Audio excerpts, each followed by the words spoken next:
हमारे आलोच के विषय चल रहा है।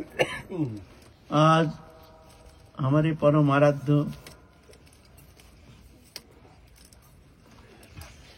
हमारे परम आश्रय स्थल श्री गुरुदेव की अमृतमय जीवन गाथा संबंध में वाणी को पवित्र करने के लिए थोड़ा सा दिग्दर्शन करने का प्रयत्न कर रहे हैं। कई दिन से हम लोग आलोचना करते आ रहे हैं। उनके जीवन चरित्र दिव्य है, क्योंकि जब एक नदी जब बह करके समुद्र में मिल जाता है तो समुद्र से उसका तादात्म हो जाता है। समुद्र फिर नदी का पानी नहीं, वो समुद्र हो जाता है। ऐसे ही जीव के अंदर भगवत शक्ति निहित है। भगवत अंश जीव विनाशी चेतन अमल सहज सुख राशि। जीव भगवान के अंश है, अखंड संबंध है। सजातीय विजातीय स्वगत भेद रहित भगवान से हमारा संबंध है। हम जानते नहीं हैं। माया से तदात्मता के कारण हमारे स्वरूप विस्मृति हो गई है। जिस विस्मृति के कारण, स्वरूप विस्मृति के कारण हम शरीरधारी बन करके संसार चक्र में अनादिकाल से घूम रहे हैं।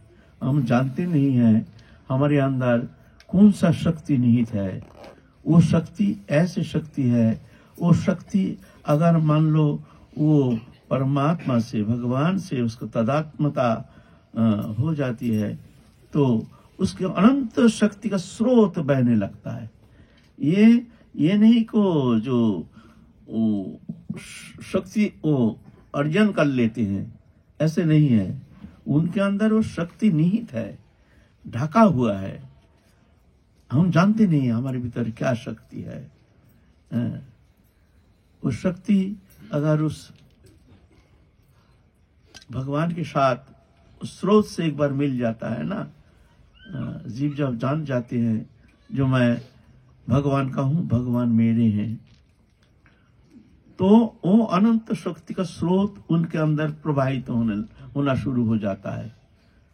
तब साधारण लोग देखते हैं, यार ये तो अलौकिक शक्ति संपन्न हो, ये मनुष्य नहीं है, ये तो भगवान है। कभी कभी ऐसे हम जैसे साधारण मनुष्य कभी कभी बड़े बड़े साधक को कह देते हैं ये भगवान है, अवतार है, ऐसे कह देते हैं। वास्तव में ऐसा नहीं। सबके अंदर उस शक्ति का स्रोत बह रही है, हमको पता नहीं है। पता ना होने का कारण हम एक शरीरधारी बन करके मायाबद्ध जीवात्मा समझ करके, एक बद्ध जीवात्मा समझ करके हम संसार चक्र में अनादिकाल से भ्रमित होकर घूम रहे हैं। ये माया है। इसीलिए ये गुरु चरण सान्निध्य में जब साधक आते हैं, गुरु कृपा से जा करके उसके अंदर वो शक्ति का जो स्रोत है, वो प्राप्ति का अनुसंधान उसको मिल जाता है। साधन के द्वारा फिर जाके साधन करते करते वो स्रोत से मिल जाता है। अनंत शक्ति का स्रोत खुल जाता है। उसके भीतर वो स्रोत है। सजातीय विजातीय स्वगत भेद रहित भगवत अंश जीवात्मा जो है, ये भगवान से अविच्छिन्न अखंड संबंध। सजातीय भेद, जैसे मनुष्य में भेद है। आप एक अलग जाति के हैं, अलग हैं, हम अलग मनुष्य हैं। ये मनुष्य में जो भेद है, इसको कहते हैं सजातीय भेद। मनुष्य है लेकिन भेद है, अलग है। इनका जाति अलग है, ये अलग जाति के हैं, ये ऐसे हैं, ये ऐसे हैं, ऐसे। विजातीय भेद, मान लो कुत्ता बिल्ली आदि जो जीव जगत है, अलग जीव से अलग जीव का एक अलग भेद है। जैसे मनुष्य से कुत्ता का जो भेद है, मनुष्य से गधा का जो भेद है, इसको कहते हैं विजातीय भेद। है चैतन्य सत्ता भगवत अंश, लेकिन इसको कहते हैं विजातीय भेद। और स्वगत भेद, मान लीजिए हमारा ही हाथ है, ये हाथ है, ये हाथ है, दोनों हमारा ही हाथ है, लेकिन एक हाथ से दूसरा हाथ का भेद है। इसमें चोट लगने से यह हाथ में कष्ट नहीं होता है। हमारा ही हाथ है, लेकिन भेद है। इसको कहते हैं सगत भेद। तीनों भेद रहित हम भगवान के जो अंश है वो तीनों भेद रहित, सजातीय विजातीय सगत भेद रहित अंश है। सबसे प्रियतम हो, सबसे निकटतम हो। लेकिन हम भूल गए हैं, भूल करके संसार चक्र में अनादिकाल से एक शरीरधारी बन करके हम माया जगत में घूम रहे हैं। स्वरूप विस्मृति ही संसार चक्र में घूमने का मूल कारण है। स्वरूप विस्मृति, मैं कौन हूं, मैं भगवान का हूं, भगवान मेरे हैं, ये सत्य है। ये कोई बनावटी संबंध नहीं। ये संबंध पहले था, अभी है, पीछे रहेगा। किसी भी अवस्था में ये संबंध जो है पलक के लिए भी भगवान से अलग होने का कोई संभावना है नहीं। किसी भी अवस्था में होना संभव नहीं है। लाख कोशिश करें हम, लेकिन भगवान से अलग होना संभव नहीं है। नित्य संबंध हो, लेकिन स्वरूप विस्मृति के कारण स्वप्न जैसे, स्वप्न में जैसे बच्चा माँ की गोदी में सो रहा है, सो करके स्वप्न दिख रहा है हम खो गए हैं, माँ हमसे कहीं दूर चली गई है। बच्चा गोदी में स्वप्न में रो रहा है, माँ माँ माँ करके रो रहा है ना। माँ घूम गई है। लेकिन जब नींद टूटती है तो देखते हैं हम तो माँ के गोदी में सोए हुए हैं। ऐसे ही जब हमारे ये अनादिकाल की जो अघोर निद्रा, ये जब महत कृपा से, गुरु कृपा से जब उसका ये बोध होता है, तब देखते हैं जो हम एक अनादिकाल से एक स्वप्न जगत से लौट रहे हैं। ये स्वप्न है, ये स्वप्न है और कुछ नहीं है, है ना। संसार सपन मान, विषय विपत्ति जान, नरतनु भज निर्मूल। संसार सपन मानो, विषय विपत्ति जानो, नरतनु भज निर्मूल, है ना। स्वप्नवती संसार में अनादिकाल से परिभ्रमण कर रहे हैं। तो ऐसे भ्रमण करते करते जब ऐसे महत्पुरुष के सान्निध्य प्राप्त होने का मौका मिल जाता है, भवाप वर्गो भ्रमतां यदा भवेत् जनस्य तरच्युत सत्समागमो सत्संगम जड़ि तदैव सद्गतो परावर्षितो जायते रति। फिर ऐसे महत कृपा से फिर जाके भक्ति रूप बीज उसके अंदर रोपित हो जाता है। गुरुदेव कृपा करके भक्ति लता बीज को रोपण कर देते हैं। फिर धीरे धीरे धीरे धीरे साधन चेष्टा के द्वारा धीरे धीरे वो बीज पौधा बन के आता है।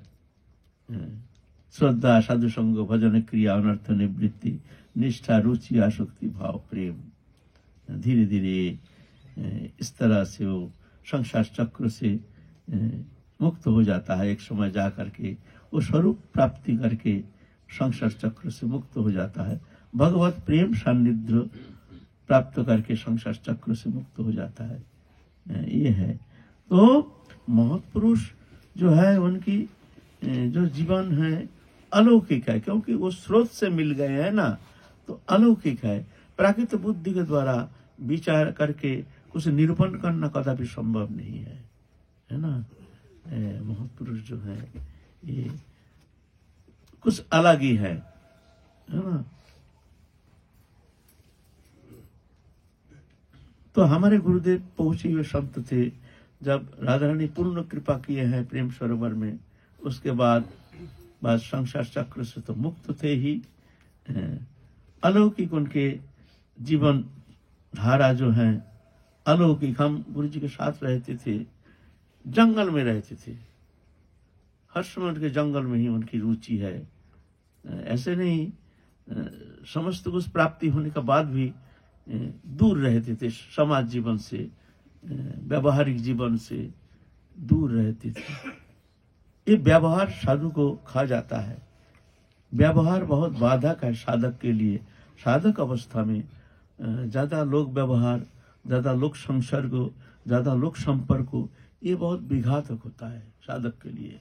जो भी परम मंगल करना परम मंगल करना चाहते हैं, तो उसके लिए एकांत तो होना बहुत जरूरी है ना, बहुत जरूरी है। तो हमारे गुरुदेव व्यवहार मुक्त थे। हम उस समय गुरुदेव के बहुत सारे अलौकिक बहुत कुछ हमको अनुभव हुआ। गुरुदेव ऐसे एकांत में रहते थे। कभी प्रातः काल गुरुदेव गिरिराज तराटी में रहते थे, तो भीतर में गुरुदेव हैं, हम तो छोटी सी कोठी है, हम बाहर रहते थे और कोई है नहीं, जंगल है।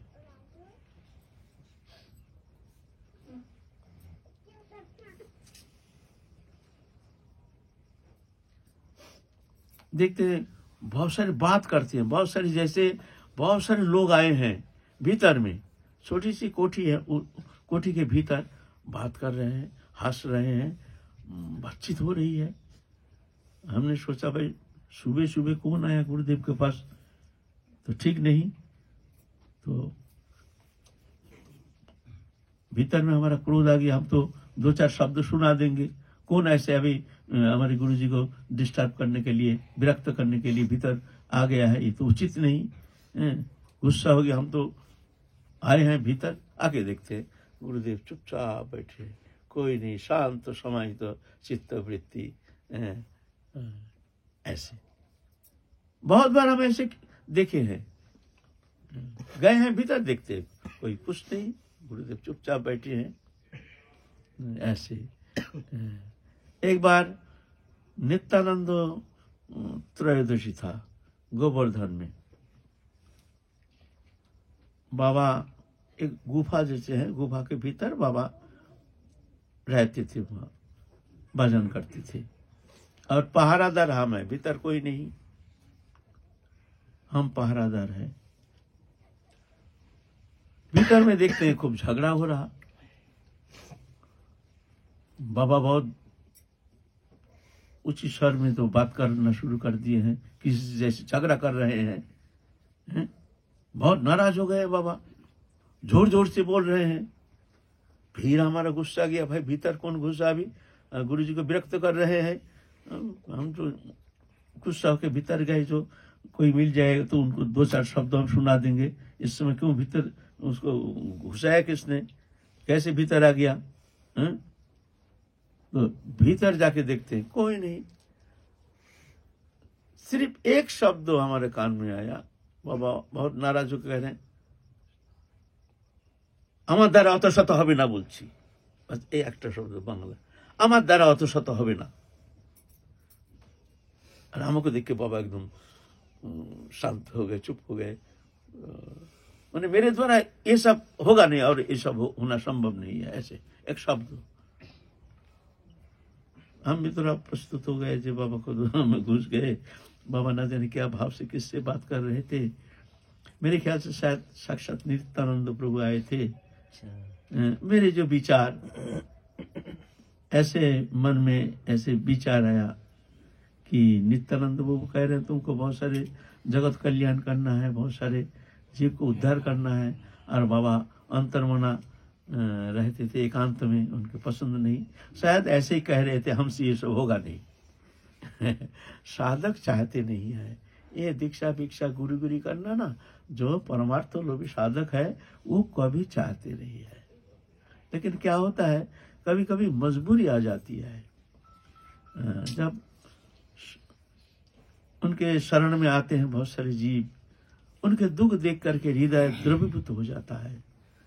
इच्छा नहीं रहते हुए भी कभी कभी मजबूरी से कभी कभी कृपा करते हैं, ऐसे हैं। तो हमारे गुरुजी भी ऐसे ही थे, दीक्षा बहुत कम देते थे।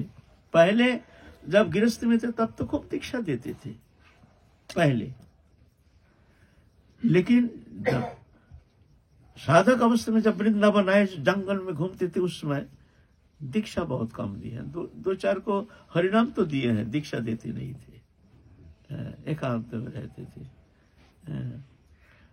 तो ऐसे उनके जीवन चरित एक अद्भुत अलौकिक जीवन आदर्श है।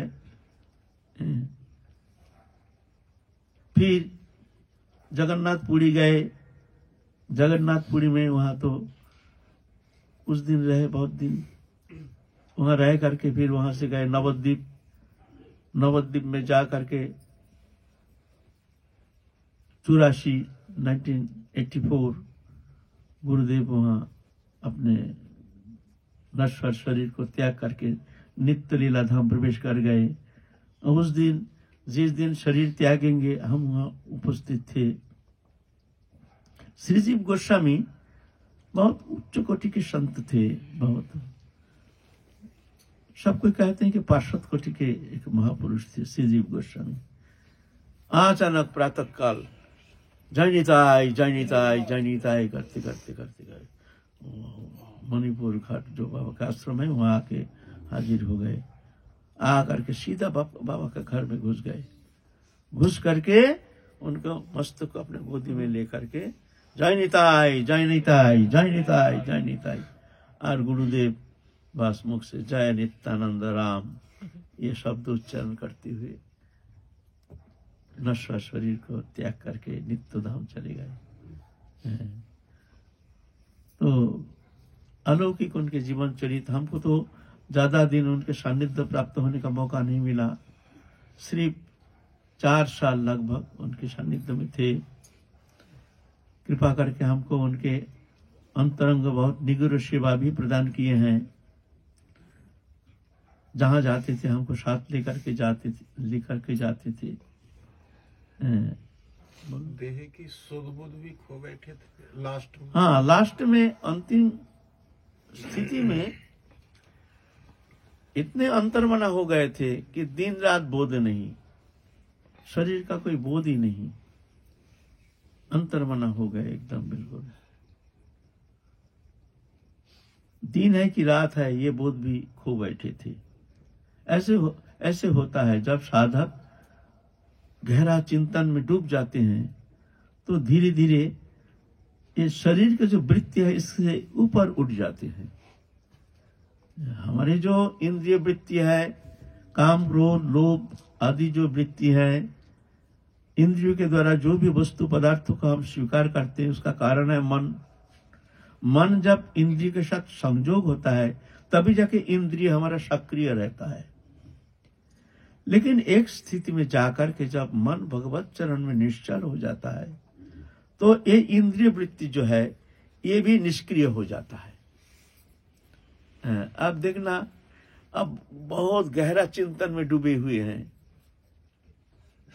ऐसे खूब चिंतन कर रहे हैं। सामने से कौन आया कौन गया, आपसे पूछा गया फलाना आया था तुमने देखा? हमको तो ख्याल नहीं।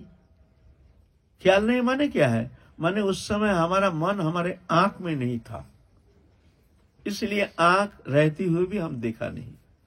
हमको बहुत शोक संतप्त है, बहुत दुखी है। उस समय कोई बढ़िया वस्तु, राजभोग रसगुल्ला, कोई भी हमारे सबसे प्रिय वस्तु ला करके हमको दिया जाए, नहीं हटा हटा हटा, माने गहरा शोक संतप्त है, दुखी है हम। उस समय कोई बढ़िया वस्तु ला के अगर दिया जाए जो आप थोड़ा खा लो इसको, हटा हटा हटा, क्यों भाई? अरुचि क्यों?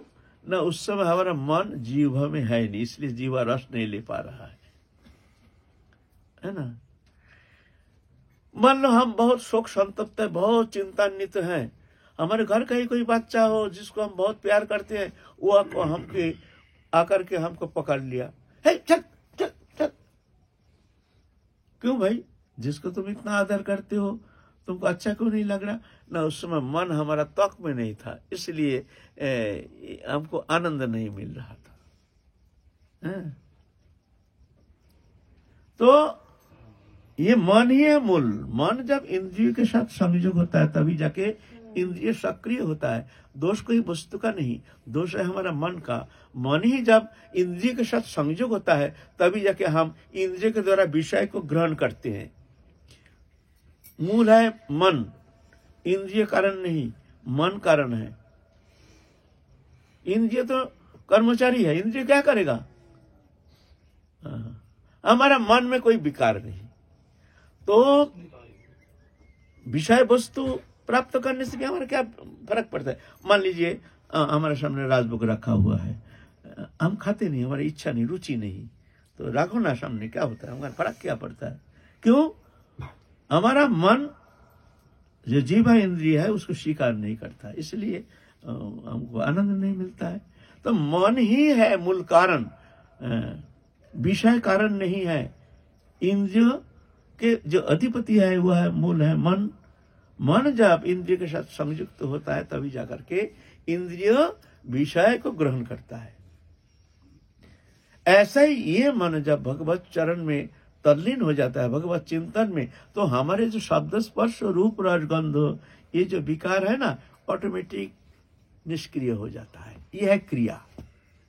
जब तक मन भगवत चरण में संलग्न नहीं होता है तो नाना प्रकार का तुम क्रिया करो ना क्यों, विषय से दूर रहने का कोशिश करो। विषय विनिवर्तन्ते निराहार्ष देहिना रसभज्जं रसपश्य परं दृष्ट निवर्तते। विषय से मन को हटाने से विषय तो दूर होता है, लेकिन विषय प्राप्ति की जो इच्छा वो जाता नहीं है, वो जाता नहीं है। मन जो है ना वो निष्क्रिय नहीं होता है। विषय छोड़ने से क्या होता है? बहुत भिखारी का तो कुछ है नहीं, खाने का नहीं, पीने का नहीं, रहने का नहीं, घर नहीं, मकान नहीं, दुकान नहीं, तो क्या हुआ? तो वो बैरागी है, मैं कोई वस्तु ही है नहीं, तो उसको बैरागी कहा जाएगा? विरक्ति है? बोले ना ना, वो तो चरम भोगी है, उसका मन विषय में रम रहा है। हाय हाय हाय हाय हाय। ऐसे ही हमारा मन विषय कारण में रमन कर रहा है ना, यह कारण इंद्रियों का दोष नहीं है। मन, ये मन जब भगवत चरण में संलग्न हो जाता है तो धीरे धीरे धीरे धीरे विषय से मन हट करके भगवत चरण में लगने का कारण ये इंद्रिय वृत्ति जो शिथिल होना शुरू हो जाती है। यह है प्रक्रिया। तो कहते हैं जनतर पुरारिणो कृष्ण मनोनिवेशयत्, कैसे भी हो मन को लगाने का चेष्टा करो। मन लगता जाएगा तो विषय से मन हटता जाएगा। मन लगा नहीं, विषय से मन हटा नहीं, हमारा भगवत चिंतन होता नहीं है, भगवान में भी मन नहीं, हमारे विषय में भी कोई इच्छा नहीं, ऐसा नहीं होता है। भजन करते नहीं और कहते हमारे विषय में कोई मन नहीं है, मिथ्यावादी है। रहेगा कब तक रहेगा? जब तक मन तुम्हारा भगवत चरण में संलग्न नहीं होता, तब तक जाकर के इंद्रिय विकार, विषय के प्रति तुम्हारे आकर्षण ये रहेगा। ये फॉर्मूला है। जितना भगवत चरण में मन लगता जाएगा, भगवत चरण में मन 40% लग गया तो 60% विषय में मन रहेगा। भगवत चरण में मन 60% लग गया तो विषय में मन 40% रहेगा। भगवत चरण में मन 80% लग गया तो विषय में मन 20% रहेगा, और दुर्बल हो जाएगा, निष्क्रिय हो जाएगा। वो तो उतना उसके जो शक्ति है वो धीरे धीरे नष्ट हो जाएगा। माने तुमको वो पछाड़ नहीं सकता है, क्योंकि हमारे जो मन भगवत चरण में दृढ़ निश्चय करके हम जब भजन करते हैं लग जाने के कारण विषय से मन ऑटोमेटिक हट जाता है। विषय हमको जोर करके और बलपूर्वक हमको विषय में लिप्त नहीं कर सकता है। यह है प्रक्रिया। तानि सर्वाणि कर्माणि निबद्धन्ति धनंजय, है ना? तो इस तरह से मन को लगाने का चेष्टा करो।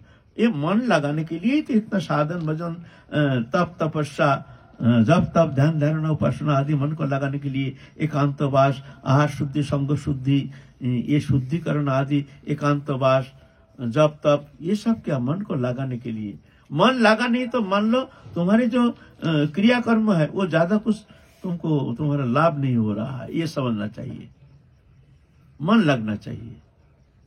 इसके लिए चाहिए विषय से मन को हटाने के लिए इससे दूर रहने का चेष्टा, विषय सान्निध्य से दूर रहने का चेष्टा, एकांत में रहने का चेष्टा, तत्सहित साधु संग, सत्संग, महत्संग रहने का चेष्टा, इत्यादि क्रिया के द्वारा धीरे धीरे धीरे धीरे मन भगवत चरण में लगता जाता है, विषय से मन हटता जाता है ऑटोमेटिक।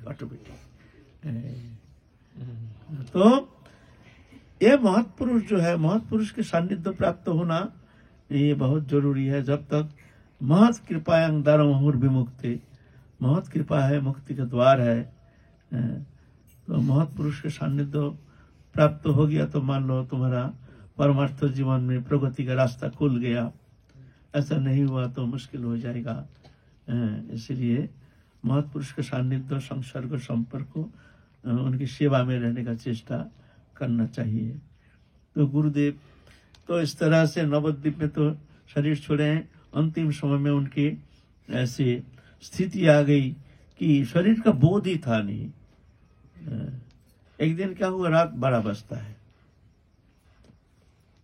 सब भक्त लोग बैठे हैं, बाबा सो जाएंगे तो घर जाएंगे। तो हमको बोलते हैं बेनता बाबा को सुला दो। हम कहते हैं बाबा आप सो जाइए, आप सो जाइए, ये लोग घर जाएंगे। हम कभी दिन में कभी सोते हैं? बाबा दिन देख रहे, हम कभी दिन में सोते हैं? बाबा अभी रात 12 बज रहा है। अच्छा, ओ 12 बज, अच्छा ठीक है, तो तुम लोग जाओ, मैं सो जाऊं। सो गया। दिन रात बोध एकदम शून्य हो गया था। जगन्नाथपुरी में रहते थे। 11-12 बजता है उस समय बाबा कहते हैं जाएंगे, बाहर जाएंगे, लोक संग करने जाएंगे। हम ले गए, लेके बैठा दिए हैं, ले पंचपत्र लाओ। माने बाबा ऐसे सोच रहे हैं कि अभी प्रभात हो गया, आपको भजन करना है, जाओ पंचपत्र लाओ। बैठ गए आसन में, पंचपत्र दिया, सब आचमन। बाबा आप क्या कर रहे हैं? बाबा अभी रात 12 बज रहा है, अब सो जाइए। अभी 12 बजता है? ओ अच्छा अच्छा अच्छा ठीक है, तो मैं सो जाऊं। है अंतर्मना। ऐसे जब मन भगवत चरण में इस तरह से रम जाता है तो देहात्म बोध जो है धीरे धीरे धीरे धीरे समाप्त होना शुरू हो जाता है। इस तरह से मन को लगाओ, जनतन प्रकार न कृष्ण मनोनिवेशय। कैसे भी हो मन को लगाओ, मन को लगाओ भगवत चरण में। जिस क्रिया के द्वारा मन भगवत चरण में लग जाता है वही उत्तम क्रिया है। जय जय श्री राधे। बाबा आज 8-10 दिन से बाबा के विषय में चर्चा हो रही है, तो हम आपके अनुभव पूछना चाहते हैं कि बाबा के साथ जो भी समय बिताया आपने, हम साधकों के लिए बाबा उनसे कौन से वस्तु देखे गए विशेष रूप से, जो आपके ख्याल में, आपकी नजर में? तो हमने बताया पहले तो वैराग, अनासक्ति। वस्तु पदार्थ के प्रति जब तक अनासक्ति नहीं आती है तब तक जाके भगवत रस जो है वो आस्वादन करना संभव नहीं है। शब्द स्पर्श रूप रस गंध प्रकृति से जो हम रस लेते हैं, आनंद लेते हैं, उसके प्रति जब तक मन की जो लगन है ये जब तक नहीं टूटता है तब तक जाकर के भगवत रस आस्वादन करना संभव नहीं है। विषय अभिषित चित्तानां कृष्ण भक्ति सुदुर्लभ। जिस मन विषय में रंगा हुआ है उस मन में कृष्ण भक्ति रस प्राप्त करना सुदुर्लभ। विषय अभिषित चित्तानां कृष्ण भक्ति सुदुर्लभ, है ना। इसीलिए विषय के प्रति हमारे जो अनादिकाल का आवेश है ये कोई दोष नहीं है, ये स्वभाव है, अनादिकाल का स्वभाव है। ये जो कहा जाए जो ये दोष है, दोष नहीं है, ये तो स्वभाव है। इसलिए कहते हैं स्वभाव छड़िया भजे भोजितार पाए। इस स्वभाव को छोड़ना ही तो साधना है। जो स्वभाव छोड़ने में समर्थ हो गया बोलते उनके चरण वंदना करूं। स्वभाव को छोड़ना ही बहुत कठिन है और हम छोड़ना भी नहीं चाहते हैं। हम लोग तो बड़े घमंड से कहते हैं मेरा तो ऐसे ही आदत है, कुछ भी कहा मेरा तो ऐसे ही स्वभाव है। अरे भाई मेरे ऐसे ही स्वभाव, उस स्वभाव को तुम पकड़ के रखे हो, इसको छोड़ना है, छोड़ना ही साधना है। एक जोड़ीय स्वभाव, एक चित्त स्वभाव। जोड़ीय स्वभाव है देहोदैहिक वस्तु पदार्थ के प्रति हमारे मन के जो लगाव है, ये जोड़ीय स्वभाव। और चित्त स्वभाव है भगवान के प्रति स्वाभाविक की मन की जो लगन, ये चित्त स्वभाव। तुम जो ये स्वभाव को पकड़ के रखे हो, मेरा तो ऐसे ही स्वभाव है, मेरा तो ऐसे ही स्वभाव। अरे तुम्हारा ऐसे स्वभाव, स्वभाव छड़िया भजे भोजितार पाए, वो तो उसको चरण वंदना करता हूँ, वो है साधक। साधना क्या है, साधा क्या है? साधा माने प्रैक्टिस। साधा शब्द, साधना जो शब्द है उसका माने क्या है? साधा माने प्रैक्टिस। प्रैक्टिस क्या है ना? बहिरिंद्रिय संयम और अंतरिंद्रिय संयम। बहिरिंद्रिय संयम है चक्षु कर्ण नासिका जीवा तक, ये बहिर्विषय जो हमारे मन भाग रहा है इसको मन चलने दो, लेकिन ये कम से कम बहिरिंद्रिय को संयम करने का चेष्टा करो। विषय की तरफ तुम्हारा इंद्रिय जा रहा है, लेकिन उसको रोको, शरीर के द्वारा उसको स्वीकार मत करो। इतना करो, खाने का मन कर रहा है तो मैं क्या करूं? वो मन को हटाएं कैसे? ठीक है, मन मत हटाओ, वस्तु को स्वीकार मत करो। इसको कहते हैं बहिरिंद्रिय संयम। पहले बहिरिंद्रिय संयम, फिर अंतरिंद्रिय संयम। मन विषय से निवृत्त हो करके फिर जाकर के भगवत चरण में लगाने का चेष्टा, अंतरिंद्रिय संयम। ये जो संयम करने का जो चेष्टा है इसको कहते हैं साधना। हाँ, ये साधना साधक के लिए। किसी से सुना है कि मूल जो स्वभाव होता है वो अंत तक जाता नहीं है, ऐसे कुछ सुना है। देखो, इस जोड़ीय स्वभाव जो है ये तो अनादिकाल का स्वभाव है, लेकिन धीरे धीरे भगवत अनुशीलन करते करते ये स्वभाव का परिवर्तन, जोड़ीय स्वभाव जो है उसका परिवर्तन आ जाता है। बड़े बड़े साधक हम देखे हैं जो भी जो इस तरह से स्वभाव का परिवर्तन लाने में समर्थ हुए हैं, भगवत दर्शन भी किए हैं, भगवत प्राप्ति भी किए हैं।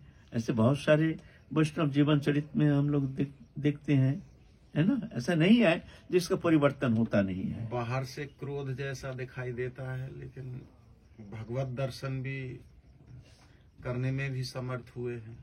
देखो, ये जो क्रोध, काम, क्रोध, लोभ जो महत्पुरुष के पास जो है ना, वो जैसे जला हुआ रस्सी, एक रस्सी जल गया है तो दिखने में लगता है जैसे रस्सी है, लेकिन उसके द्वारा बंधन कार्य होता नहीं है। ऐसे महत्पुरुष का जो काम, क्रोध कभी कभी देखने में आता है बाहर से, लेकिन वास्तव में वो ऐसा नहीं है, वो तो दिखावा, शो, विचार नहीं किया जाता ना, विचार करना मूर्खता है। अच्छा, एक बात जी, जैसे कोई सिद्ध महापुरुष, उनके अनुगत्य में कोई शिष्य वर्ग जो रहते हैं, क्या उनके कल्याण में कुछ बेनिफिट होता है? क्यों नहीं होगा? अगर वो उसके मन में तीव्र श्रद्धा है, महत्पुरुष के प्रति विश्वास है, तब जाकर के तो मंगल होने का संभावना है। और उनके आदेश निर्देश अनुसार चलने के लिए प्रयत्न करते हैं तो कल्याण अवश्य होगा। लेकिन महत्पुरुष के पास रहते हैं, लेकिन उनके प्रति श्रद्धा नहीं, विश्वास नहीं, उनके बात मानने के लिए तैयार नहीं। कहते हैं हम तो मानते हैं, लेकिन उनका हर बात हम मानने के लिए तैयार नहीं।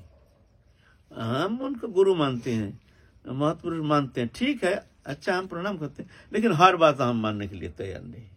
ऐसा थोड़ी होता है, नहीं है ना? मानने की चेष्टा रहते हुए अगर वो मान्यता वो स्वभाववश नहीं मानी जाए, उसके स्वभाव में नहीं है कि चेष्टा तो वो तो करता ये है। स्वभाव का ही तो मामला है, ये खेल तो स्वभाव का है। स्वभाव का परिवर्तन लाना ही तो साधना। हम जोड़िए स्वभाव का, हम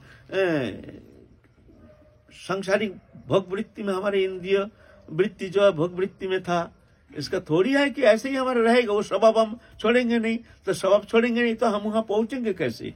वहां पहुंचने के लिए स्वभाव छोड़ना है, ऑटोमेटिक तुमको छोड़ना ही पड़ेगा, प्रयासरत रहे, प्रयास करना ही पड़ेगा। ऐसा नहीं स्वभाव, ये तो स्वभाव तो आगंतुक है।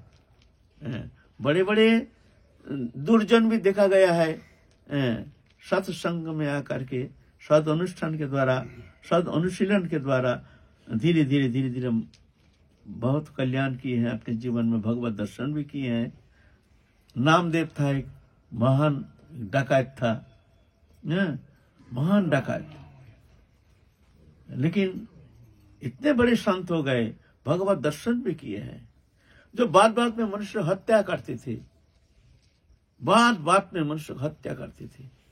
अभी तो रात हो गया, नहीं तो सुना तो थोड़ा बड़ी सुंदर कहानी है। तो भगवत दर्शन करने में भी समर्थ हो गए। एक दिन बैठे हैं ऐसे प्रातःकाल एक मंदिर के सामने, किसी ने सेठ ने 2 रोटी दे गए और दही दे गए।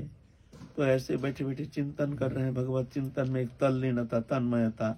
एक कुत्ता आकर के तो चुपचाप बैठे हैं ना बाबा, तो उनका हाथ से रोटी लेकर के सीधा चुपचाप चल दिए।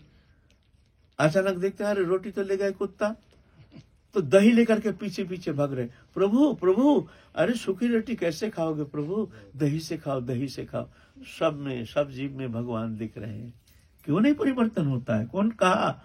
ये तो आगंतुक है, स्वभाव आगंतुक है। जो जलीय स्वभाव है यह आगंतुक है, परिवर्तनशील।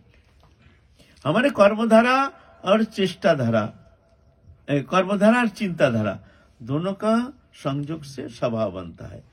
एक ही चिंताधारा कर्मधारा दीर्घ समय तक चलता रहे तो धीरे धीरे वो स्वभाव में परिणत हो जाता है, स्वभाव हो जाता है। मान लो कोई शराब पीता नहीं, लेकिन 1 दिन 2 दिन 10 दिन 15 दिन महीना भर पीते पीते पीते पीते 10 साल पीछे फिर छोड़ नहीं सकता है। अगर छोड़ भी दिया है, छोड़ भी देता है, तो फिर जाके कभी कभी इच्छा होगी कि हम थोड़ा आज भी पी लें थोड़ा सा।